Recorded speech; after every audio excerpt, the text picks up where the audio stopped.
Hey there. Well, I'm here with the wonderful Michelle Ang, the iconic voice of Omega.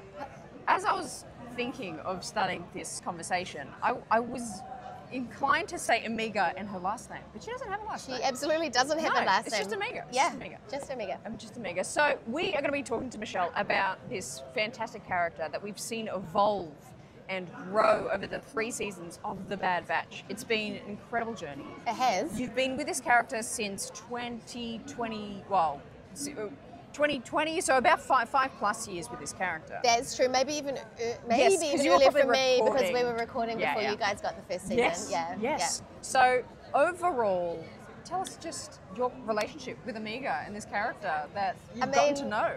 It's so wild because like I still have pinch me moments. Like sometimes it doesn't even feel real.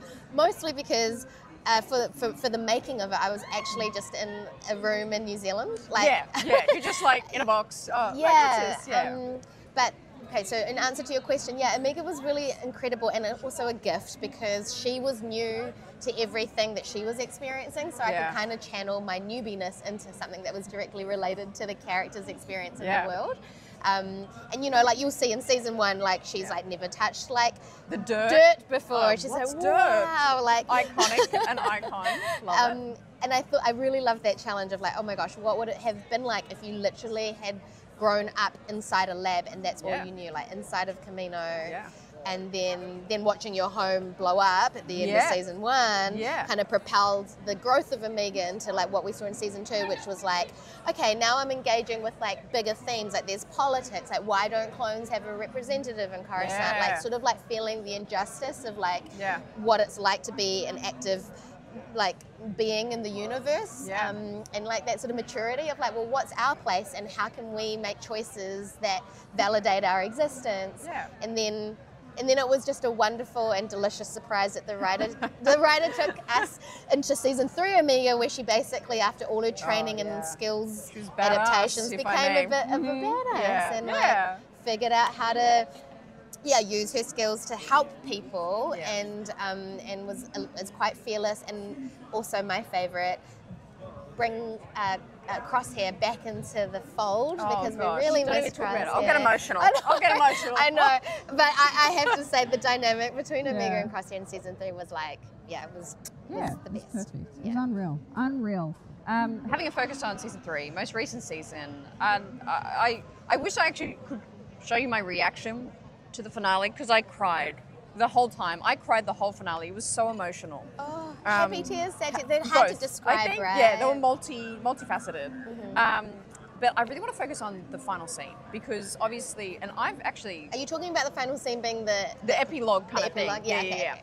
So I've seen a lot of grown-up Omega costumes around Supernova. There's been so many. I know. Is that crazy for you to see? Yes, it's crazy. I'm always, and honestly, like the amount of love and care that all of these beautiful cosplayers have put into the costume, like I can sense it, and it does. It makes me feel super emotional, and it kind of like, because it's often like young women who are cosplaying as grown-up Omega, it's that extra sort of sentimental value of someone who really identifies as like, yes, I'm empowered and like on my own journey, and I really love seeing that with the Omega grown-up cosplay. Yeah. Plus the wigs have been amazing. Like, unreal.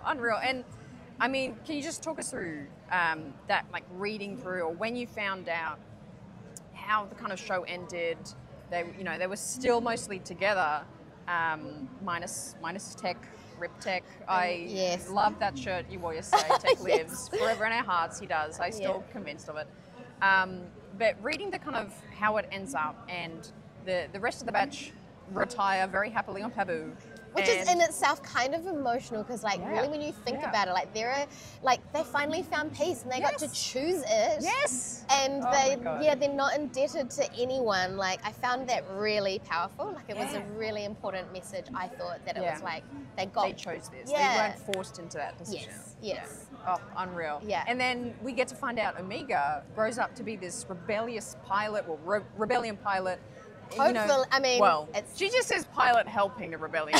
We don't know. But I mean, I'm sure your viewership and you guys probably, like, I was recently told by someone that they saw the Marauder ship, like the Bad Batch ship in the big fight for taking down the Death Star. Is that right? Like there's some footage there's a lot of like deep cut. You go to one frame. Is this the shape of the thing? Oh, okay. Is it not a? Okay, I was pitched it like it was like a sure thing, and I was like, Star Wars fans were very convincing. We're very convincing. That's the thing. We'll convince you of it. So I'm like, well, who was piloting the Marauder? There you go. If the Marauder was at that fight. Maybe it was Omega. Maybe it was Hera and Omega. Could have been Gonki doing it. It could have been Gonki. Could have been Gonki. That's the real question here. That's the real Gonki. answer.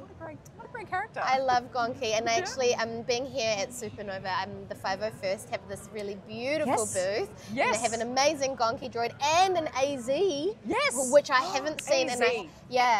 And I think this particular AZ can light up and move. So I'm really excited to go and meet him and his creator later today. They're stunning. It's so good. Love the 501st. Well, thank you so much, Michelle. Yeah, and it was really nice to meet you and to chat. And thanks everybody for loving the Bad Batch and allowing me to do 3 seasons of Omega. You're such a good Omega. Oh, thank you. Thank you so much. We'll catch you next time. Thank you, Michelle.